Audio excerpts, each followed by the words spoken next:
Hey there, horror fans!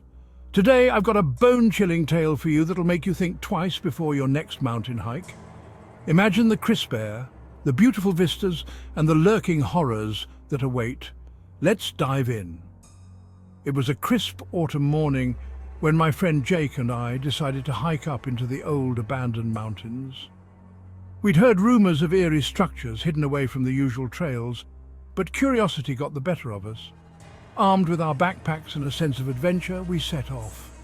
The trail was beautiful at first, vibrant fall colours blanketing our path. But as we ventured deeper, the trees grew denser and a heavy fog began to roll in. It wasn't long before we stumbled upon the first structure. An old, crumbling building, barely recognisable under layers of moss and time. "Let's check it out," Jake said with an excited gleam in his eye. We pushed open the creaky door, revealing a dimly lit interior. Dust danced in the beams of our flashlights and the air felt heavy. We wandered through the rooms, each one more unsettling than the last, until we found ourselves in what seemed to be an old living room. And there it was, an old wooden chair, perfectly intact, sitting in the middle of the room. It seemed out of place, almost untouched by time. Jake, ever the daredevil, decided to sit in it. I warned him not to, but he just laughed it off. The moment he sat down, the atmosphere changed. The air grew colder and an oppressive silence filled the room. Jake's laughter abruptly stopped. His eyes rolled back, and he slumped in the chair, motionless. Panic surged through me. "Jake!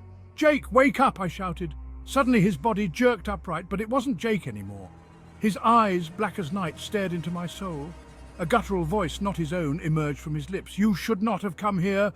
My blood ran cold. I stumbled back, tripping over debris as I tried to escape. Jake, or whatever had taken over him, stood up and began to approach me slowly, deliberately. The entity's voice echoed in the room. "This mountain is ours. Leave or join us forever."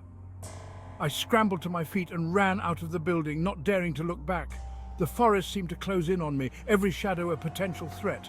I didn't stop until I reached the safety of the trailhead, my heart pounding in my chest. It took hours for the search team to find Jake. When they did, he was alone, sitting in that same chair, unresponsive.